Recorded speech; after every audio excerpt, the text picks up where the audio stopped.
Ada kuasa di dalam nama-Mu ya Tuhan.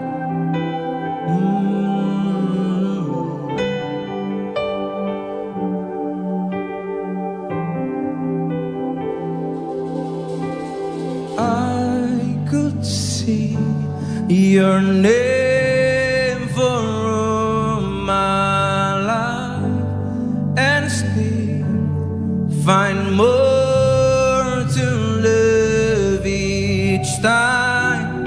Oh, Jesus be the name ever on my lips. Sweeter every time that I call on it. There's just something but your name. There's just something but your name. There's just something but your name that makes me cry holy. There is no other name. There is no other name. There is no other name. Jesus, you're worthy. Sama-sama katakan. You have been the friend who never left, and I won't forget your faithfulness. Jesus, Jesus be the name ever on my lips. Oh, sweeter every time that I call on Him. There's just something but your name. There's just something but your name. Oh, there's just something but your name that makes me cry holy. No, there is no other name. There is no other name. There is no other name. Jesus, you're worthy.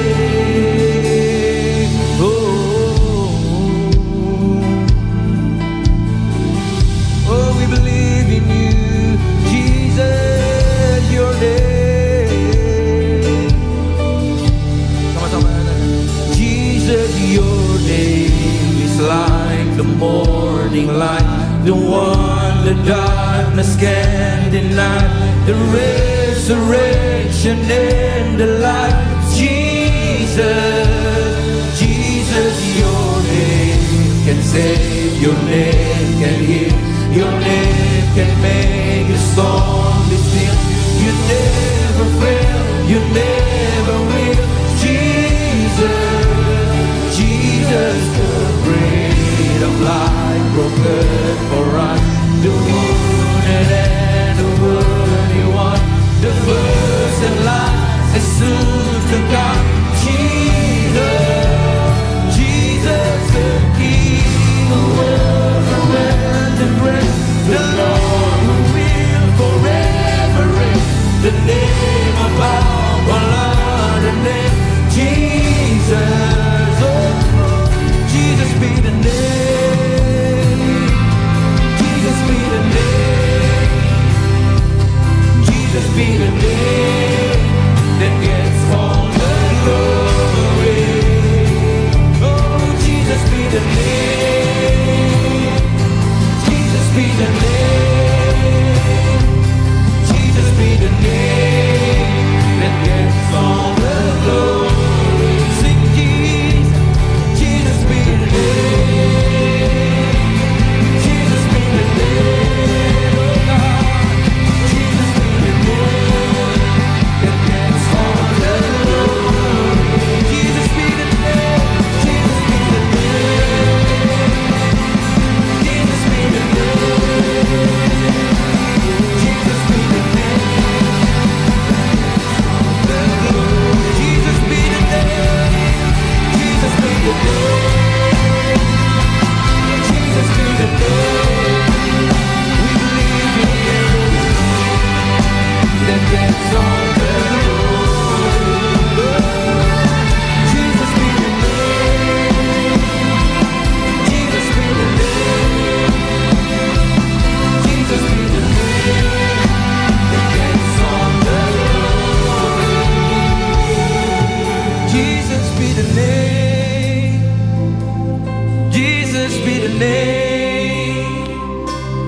Jesus be the name that gets all the glory. Jesus be the name. Jesus be the name. Jesus be the name that gets all the glory. Kita yang percaya ada kuasa dalam nama Yesus. Mari angkat kedua tanganmu pada pagi hari ini.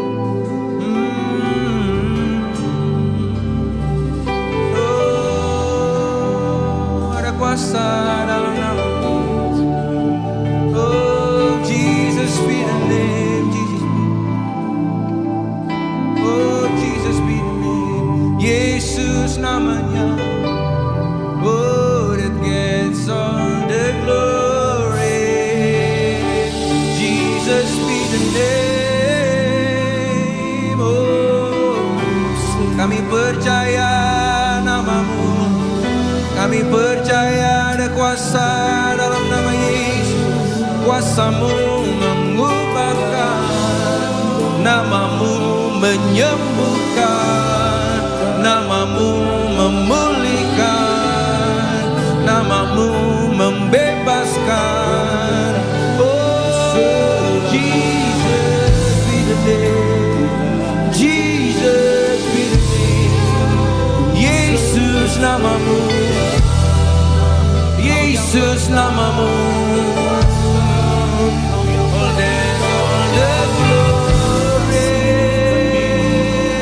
we believe.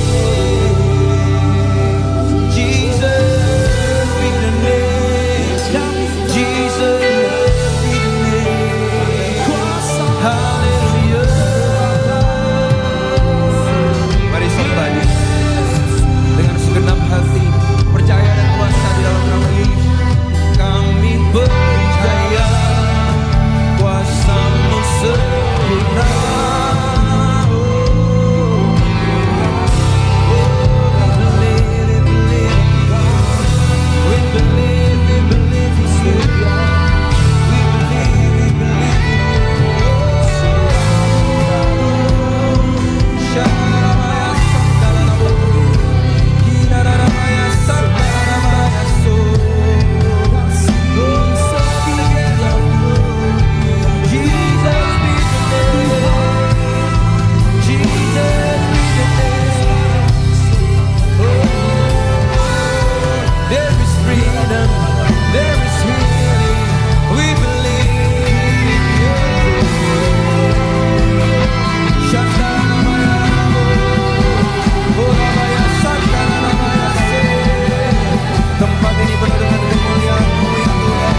to you, Lord. I'll sing to you, Lord, and hear my love for your faithful to me.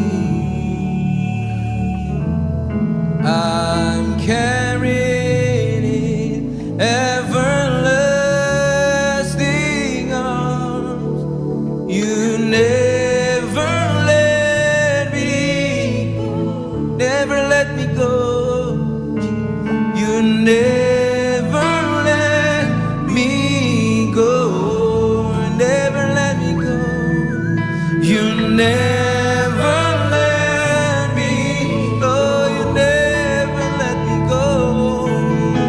You never let me go. Katakan, you never let me go. You never let me. You never let me go.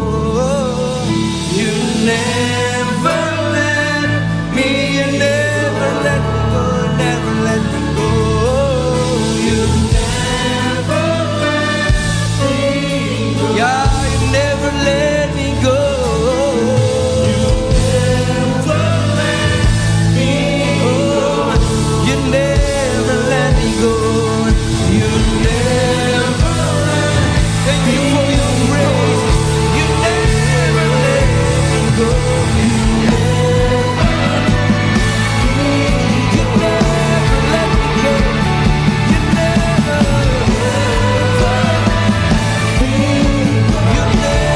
let me go. You never let me go. Sekali lagi sama-sama katakan, you never let me go.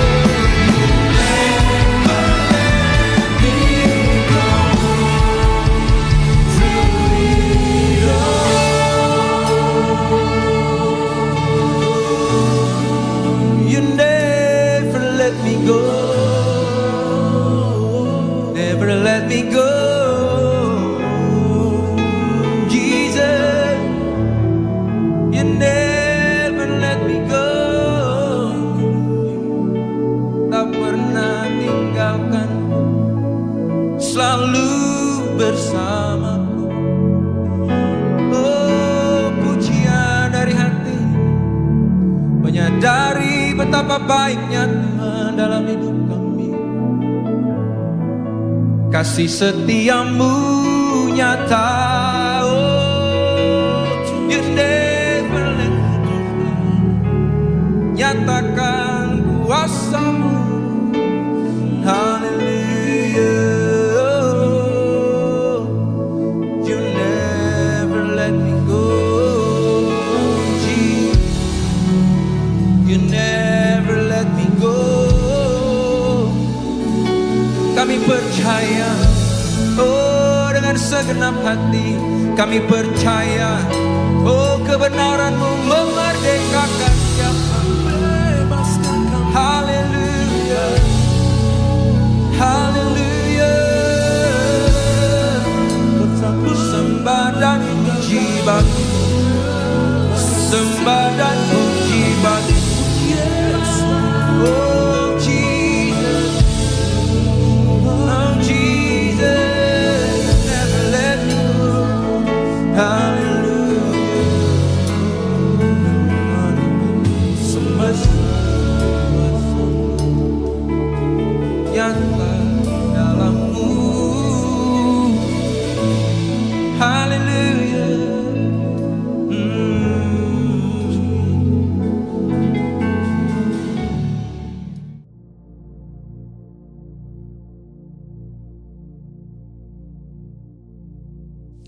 Shalom semuanya.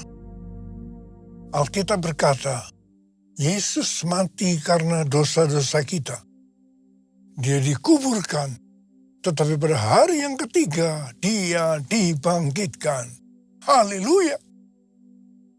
Setelah Tuhan Yesus bangkit, selama 40 hari Tuhan Yesus menampakkan diri kepada lebih dari 500 murid-muridnya untuk membuktikan bahwa dia hidup.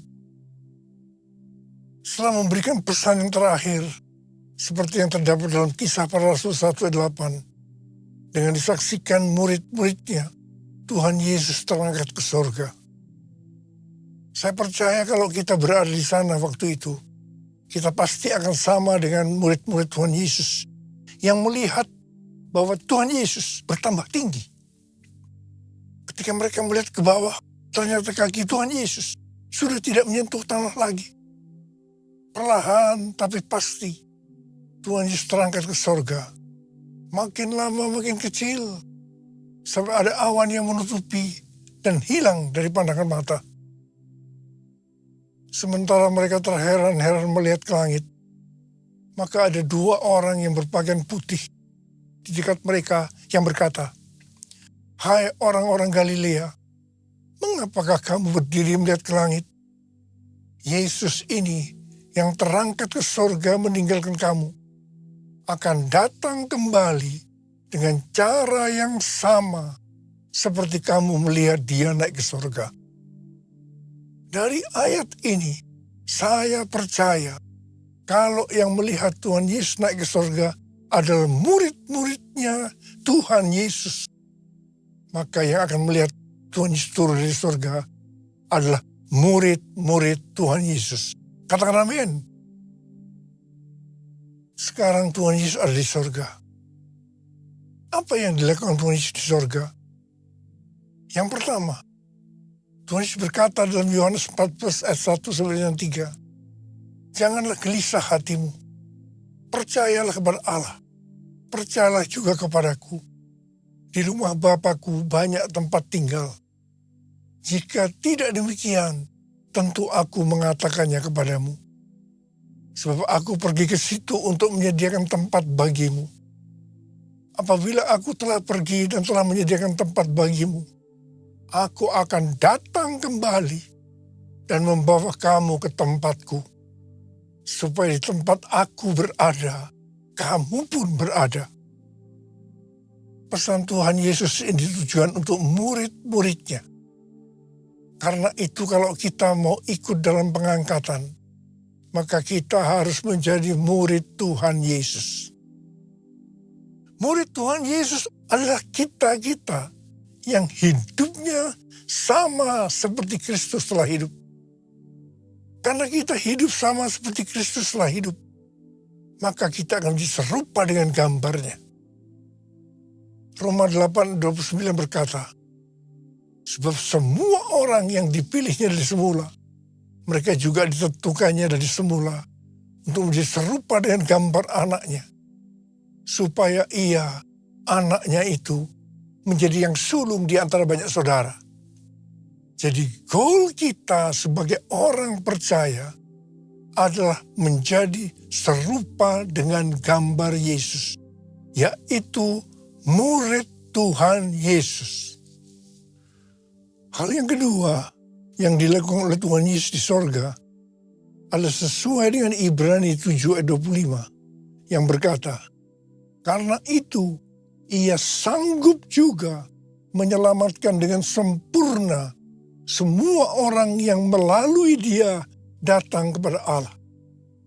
Sebab ia hidup senantiasa untuk menjadi pengantara mereka." Tuhan Yesus di sorga menjadi pengantara kita. Artinya sebagai pendoa syafaat bagi kita, supaya kita selamat secara sempurna.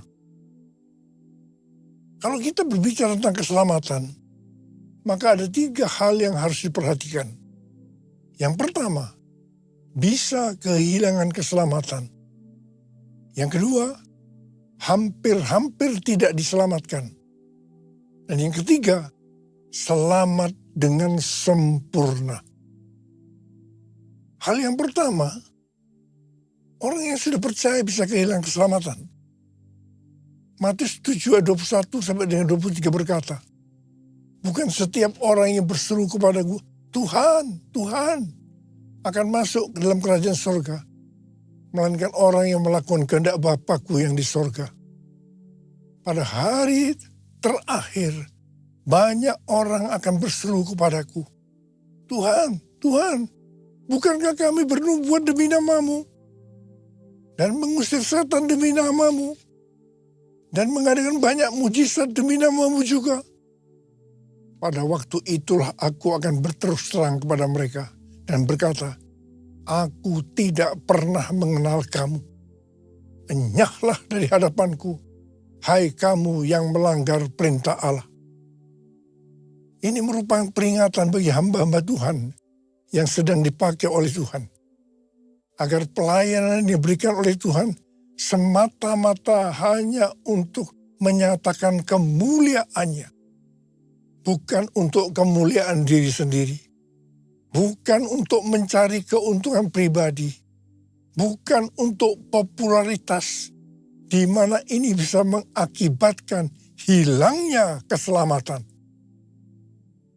Contoh, seorang murid yang kehilangan keselamatannya adalah Yudas.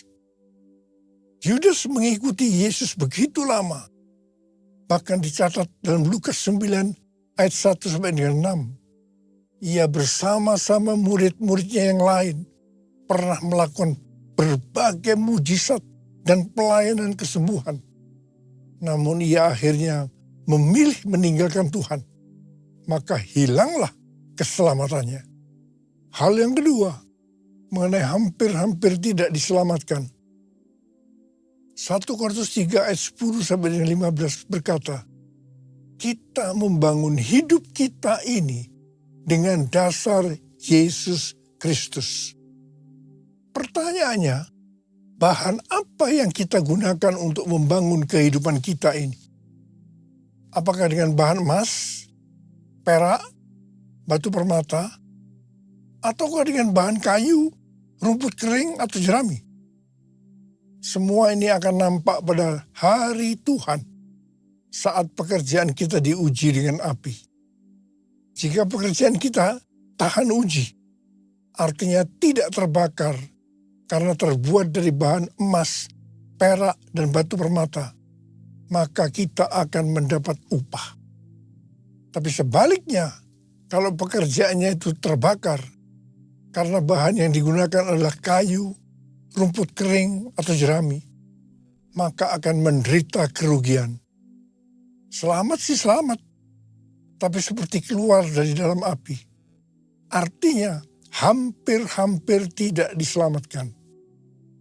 Hampir-hampir tidak diselamatkan dapat diartikan, yang pertama, kehilangan upah atau pahala. Yang kedua, kedudukan yang rendah di sorga. Yang ketiga, kehilangan kesempatan pelayanan dan kekuasaan di sorga. Yang keempat, kehilangan kemuliaan dan kehormatan di hadapan Allah. Mari, saya akan ajak kita semua untuk memperhatikan dengan serius pekerjaan pelayanan kita. Juga termasuk kualitas kehidupan kita. Jangan menjadi orang Kristen yang acuh tak acuh. Agar kita mendapat upah di sorga. Yang mau katakan amin. Yang ketiga mengenai keselamatan. Tuhan Yesus berada di sorga untuk mendoakan kita. Agar mendapatkan keselamatan yang sempurna.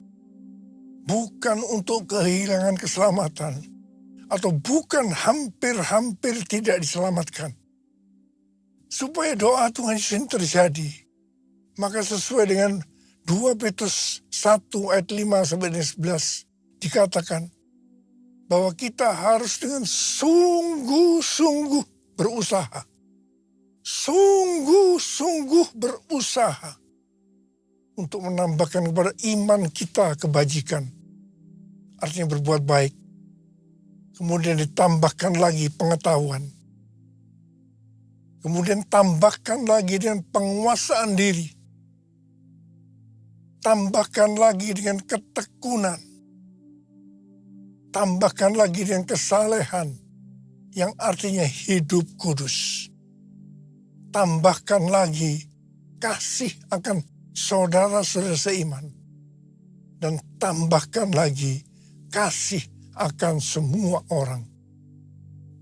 Kalau kita melakukan ini semua dengan sungguh-sungguh, maka kita akan lebih mengenal Tuhan Yesus Kristus.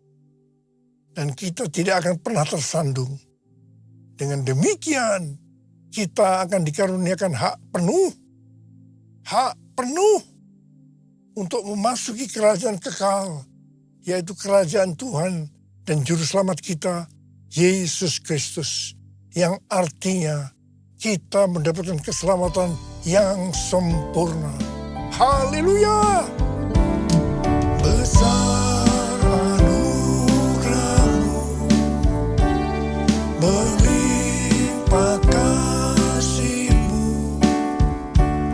semakin hari semakin bertambah. Besar anugerah-Mu, besar anugerah-Mu.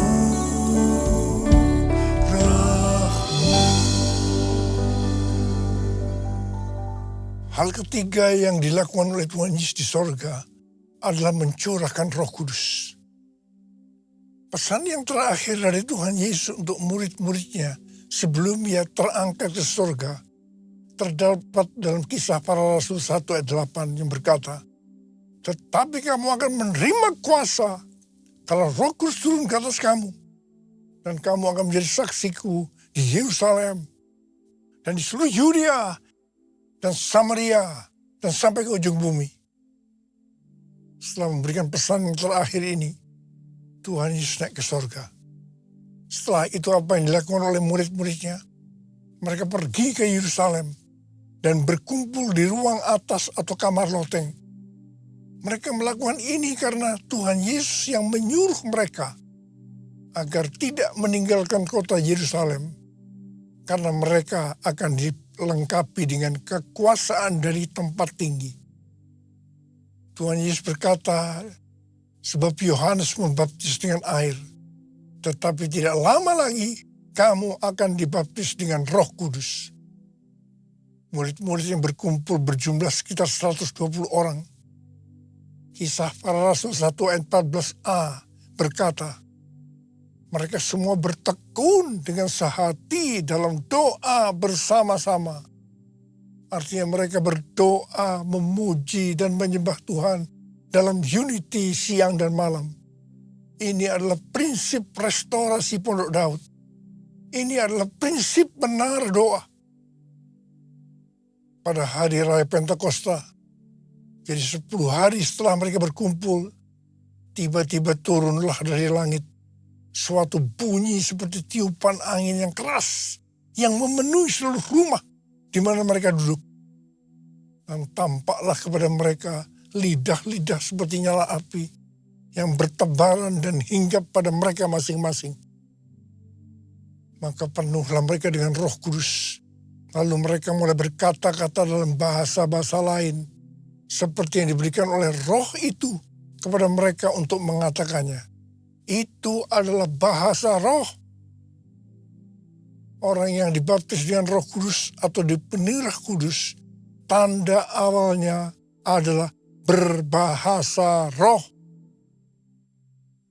Setelah itu murid-murid Tuhan Yesus dipakai secara luar biasa untuk melakukan amanat agung. Tanda dan mujizat menyertai pelayanan mereka. Peristiwa ini disebut sebagai Pentakosta yang pertama. Pentakosta yang pertama ini dahsyat. Sebab dalam kurun beberapa ratus tahun, sekitar 70% dari dunia yang dikenal pada waktu itu, yaitu yang berada di bawah kekaisaran Romawi, menjadi Kristen. Wow. Pertanyaannya, apakah amanat agung sudah selesai? Jawabannya, belum. Karena itu pada tahun 1906, kembali Roh Kudus dicurahkan di Azusa Street yang disebut dengan Pentakosta yang kedua. Ciri-ciri yang menonjol dalam Pentakosta kedua ini adalah penekanan dalam hal berbahasa roh dan pelayanan mujizat dan kesembuhan. Meskipun seluruh karunia roh juga dicurahkan dengan limpahnya. Pentakosta kedua ini dahsyat. Mengapa? Karena melahirkan gerakan Pentakosta dan karismatik. Saat ini ada sekitar 700 juta orang yang diberdayakan oleh Roh Kudus. Pertanyaannya, apakah amanat agung sudah selesai? Jawabannya belum. Karena itu, hari-hari ini pencurahan Roh Kudus yang jauh lebih dahsyat dibanding dengan Azusa Street sedang terjadi. Ini disebut sebagai Pentakosta yang ketiga. Seperti yang terjadi pada Pentakosta yang pertama dan Pentakosta yang kedua. Maka berbahasa roh dan pelayanan kesembuhan juga terlihat begitu intens. Saya percaya dengan Pentakosta ketiga ini, amanat agung Tuhan Yesus akan selesai. Dan Tuhan Yesus akan datang kembali. Haleluya! Rasul Paulus dalam 1 Korintus 14 ayat 5a berkata, "Aku suka supaya kamu semua berkata-kata dengan bahasa roh." Selain itu dalam 1 Korintus 14 ayat 18, Rasul Paulus juga berkata, "Aku mengucap syukur kepada Allah bahwa aku berkata-kata dalam bahasa roh lebih daripada kamu semua." Saya sangat mengaminkan apa yang dikatakan oleh Rasul Paulus ini. Dan saya juga berdoa agar apa yang dikatakan oleh Rasul Paulus ini juga terjadi pada kita. Yang percaya katakan amin. Ku buka hati untuk Roh-Mu Tuhan. Ku buka hati menyembah-Mu Yesus. Jamalah kami, penuhi kami dengan kuasa Allah Maha Tinggi. Dengan kuasa Allah Maha Tinggi. Apa yang terjadi kalau kita berbahasa roh? Yang pertama, kita akan lebih berani bersaksi tentang Yesus. Kita ingat Petrus, di mana sebelum dia baptis dengan Roh Kudus, dengan tanda awal berbahasa roh, dia pernah menyangkal Yesus sebanyak 3 kali sebelum ayam berkokok. Setelah dibaptis Roh Kudus dan berbahasa roh, dia berani bersaksi tentang Tuhan Yesus, tidak peduli disesah dan dipenjara. Yang kedua, kalau kita berbahasa roh, maka sesuai dengan 1 Korintus 14 ayat 4a dikatakan, siapa yang berkata-kata dalam bahasa roh, ia membangun dirinya sendiri. Yang artinya, kalau kita berbahasa roh, kita akan membangun iman kita. Yang ketiga, kalau kita berbahasa roh, kita akan lebih merasakan hadiratnya dan lebih intim dengan dia. Karena ketika kita berbahasa roh, kita berkata-kata kepada Allah, bukan kepada manusia. Yang keempat, kalau kita berbahasa roh, kita akan berdoa lebih lama lagi. Yang kelima, sesuai dengan 1 Korintus 14 dan 15 yang berkata, sebab jika aku berdoa dengan bahasa roh, maka rohkulah yang berdoa, tetapi akal budiku tidak turut berdoa. Jadi apakah yang harus kubuat? Aku akan berdoa dengan rohku, tetapi aku akan berdoa juga dengan akal budiku. Aku akan menyanyi dan memuji dengan rohku, tetapi aku akan menyanyi dan memuji juga dengan akal budiku. Jadi kalau kita menghendaki agar roh kita berdoa, menyanyi dan memuji, maka kita harus berbahasa roh. Sedangkan kalau dengan akal budi atau jiwa, maka kita harus menggunakan bahasa yang kita mengerti. Mari, bagi yang mau melakukan katakan bersama saya, amin. Bahasa roh atau bahasa lidah dalam Alkitab dituliskan di 1 Korintus 14, Kisah Para Rasul 2, Kisah Para Rasul 10, dan Kisah Para Rasul 19. Kesimpulannya sebagai berikut. Yang pertama, bahasa roh atau bahasa lidah dalam bahasa Greka disebutkan dengan glosa. Ada 3 macam bahasa roh atau bahasa lidah, yaitu yang pertama, bahasa roh yang harus diterjemahkan atau ditafsirkan supaya mengerti. 1 Korintus 14 ayat 26 sampai dengan 28. Yang kedua, bahasa roh yang tidak perlu diterjemahkan atau ditafsirkan karena memang hanya Allah yang mengerti artinya. Ini adalah penyembahan dalam roh.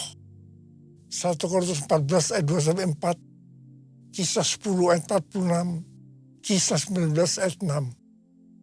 Yang ketiga, bahasa roh yang diterjemahkan oleh Allah sendiri sehingga dimengerti oleh orang yang mendengarnya dalam bahasa yang dimengerti. Itu terdapat dalam Kisah Para Rasul 2 ayat 4 sampai 11. Kesimpulan yang ketiga, bahasa roh atau bahasa lidah bisa diucapkan di mana saja. Artinya bisa di rumah, di kebaktian umum, di kebaktian doa, kul, dan di mana saja kita berada. Rasul Paulus dalam 1 Korintus 14 ayat 39 dan 40 berkata, "Karena itu saudara-saudaraku, usahakanlah dirimu untuk memperoleh karunia untuk bernubuat, dan janganlah melarang orang yang berkata-kata dengan bahasa roh. Tapi segala sesuatu harus berlangsung dengan sopan dan teratur." Memasuki tahun 2026, Tuhan memberikan tema bahwa tahun 2026 adalah tahun amanat agung. Tuhan memberikan visi kepada gerejanya bahwa tahun 2033 adalah target untuk menyelesaikan amanat agung. Setelah itu, Tuhan Yesus datang kembali. Apa yang terjadi pada tahun 2026 ini? Pesan yang Tuhan sampaikan sejak tahun 2025 tentang kondisi global yang tidak sedang baik-baik saja akan terjadi lebih dahsyat pada tahun 2026 ini. Tahun 2026 tahun yang penuh ketidakpastian. Tahun di mana peperangan, bencana alam, krisis ekonomi yang makin hebat. Tahun di mana keadaan akan semakin sukar. Ke depan ini kita memasuki tahun yang berbeda. Tuhan berpesan melalui Yeremia 33 ayat 3. "Berserulah kepadaku, maka aku akan menjawab engkau dan akan memberitahukan kepadamu hal-hal yang besar dan tidak terfahami, hal-hal yang tidak kau ketahui." Ada 3 langkah yang harus kita lakukan. Yang pertama, doa. Yang kedua, berdoa. Yang ketiga, doa, pujian, penyembahan bersama-sama dalam unity siang dan malam. Banyak berdoa dalam roh, artinya banyak berbahasa roh. Mari angkat tangan kita di hadapan Tuhan. Katakan bersama saya, curahkanlah kuasa-Mu Tuhan, mujizat terjadi di tempat ini. Curahkanlah kuasa-Mu Tuhan, mujizat terjadi sekarang ini. Sekali lagi, curahkanlah kuasa-Mu Tuhan, mujizat terjadi di tempat ini. Curahkanlah kuasa-Mu Tuhan, mujizat terjadi sekarang ini. Mari berbahasa roh.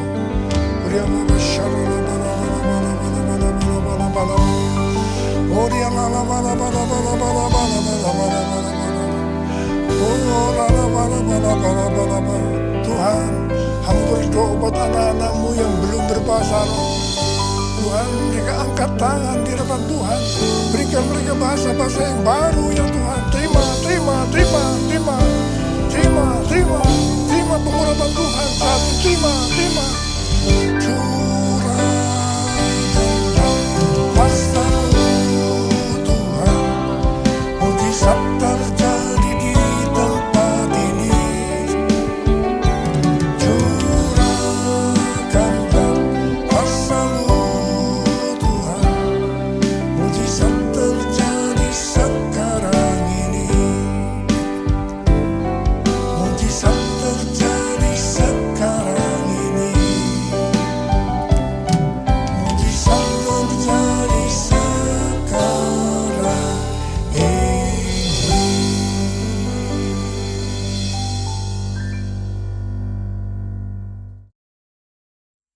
Kita akan masuk dalam perjamuan kudus. Kita akan mengingat ayat ini. Sebab setiap kali kamu makan roti ini dan minum cawan ini, kamu memberitakan kematian Tuhan sampai Ia datang. Perjamuan kudus adalah perjamuan Tuhan Yesus sendiri. Setiap kali kita masuk dalam perjamuan kudus, Tuhan Yesus selalu berkata, biarlah ini menjadi peringatan akan daku. Karena itu mari, arahkan hati kita kepada kebaikan Tuhan. Tundukkan kepala. Kita akan mengingat kebaikan Tuhan. Supaya lebih mengasihi Tuhan Yesus. Kita lebih mengasihi satu dengan lain. Ya Tuhan, terima kasih. Siapakah kami ini? Sebelum kami mengenal Engkau ya Aba. Kami semua orang berdosa. Upah dosa adalah maut, mati. Tapi Engkau yang tidak berdosa telah dijadikan dosa oleh karena kami. Engkau harus turun dari surga mulia, mati ganti kami dengan penderitaan yang luar biasa. Sungguh kalau kau memikirkan Tuhan, betapa baiknya Engkau itu. Kau jadikan kami sebagai anak-anak-Mu. Engkau tuntun, Engkau bela, Engkau lindungi, Engkau berkati kami. Engkau hajar juga kalau kami salah Tuhan. Itu Engkau ya Aba. Itu Engkau. Bapa terima kasih. Tuhan akan memberkati kita melalui perjamuan kudus. Tapi Tuhan mau kita makan dan minum dengan cara yang benar. Karena itu masing-masing berdoa. Lihat keadaan diri masing-masing. Introspeksi. Kalau ada hal-hal yang Tuhan ingatkan untuk diselesaikan saat ini, langsung minta ampun. Ampuni saya. Ampuni Tuhan. Ampuni. Kau melihat anak-anak yang minta ampun padamu ya Tuhan. Ampuni. Ya Tuhan. Kami akan masuk dalam perjamuan kudus dengan hati yang penuh ucapan syukur. Ayakkan kami. Makasih. Dalam nama Yesus. Amin. Mari. Kita angkat roti di tangan kanan kita tinggi-tinggi. Sebab apa yang telah kuteruskan kepadamu telah aku terima dari Tuhan. Yaitu bahwa Tuhan Yesus pada malam waktu Ia diserahkan mengambil roti. Dan sesudah itu Ia mengucap syukur atasnya. Ia memecah-mecahkannya dan berkata, inilah tubuhku yang diserahkan bagi kamu. Perbuatlah ini menjadi peringatan akan aku. Saudara, dikasih Tuhan. Bukankah roti yang kita pecah-pecahkan ini adalah persekutuan kita dengan tubuh Kristus? Mari kita makan dalam nama Yesus.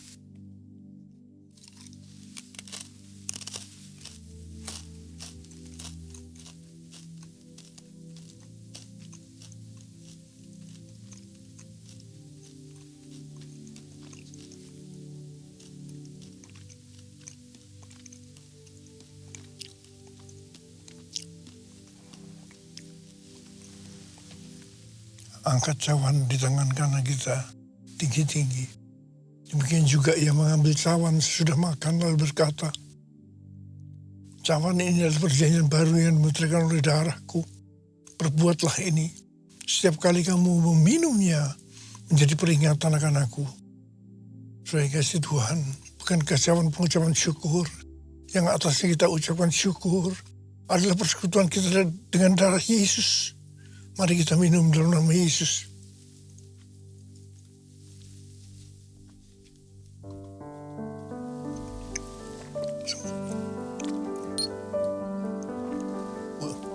Angkat tangan kita di hadapan Tuhan. Ucapkan syukur dan terima kasih dengan suara. Tuhan, terima kasih Tuhan. Terima kasih Tuhan. Terima kasih ya Tuhan. Tuhan terima kasih. Tuhan terima kasih. Bapak terima kasih. Saat ini Kau sedang menyembuhkan yang sakit. Kau sedang membebaskan yang terikat. Menghibur yang susah. Menguatkan yang lemah. Memberikan pengharapan yang baru. Bagi yang datang dengan putus pengharapan. Tuhan terima kasih. Tuhan terima kasih. Tuhan terima kasih. Terima kasih Yesusku. Terima kasih Yesusku. Puji syukur hanya bagi Tuhanku. Terima kasih Yesusku. Terima kasih Yesusku. Puji syukur hanya bagi Tuhanku. Terima kasih. Terima kasih Yesusku. Terima kasih Yesusku. Puji syukur hanya bagi Tuhanku. Terima kasih Yesusku. Terima kasih Yesusku. Puji syukur hanya bagi Tuhanku. Puji syukur hanya bagi Tuhanku. Puji syukur hanya bagi Tuhanku. Terimalah berkat Tuhan. Kasih karunia yang berlimpah-limpah dari Allah Bapa dan Anak yang tunggal, Yesus Kristus. Persekutuan yang manis dengan Roh Kudus menyertai kita semua mulai hari ini. Sampai Tuhan Yesus datang menjemput kita di awan-awan. Dan bahkan sampai selama-lamanya. Yang percaya bersama-sama katakan, Amin.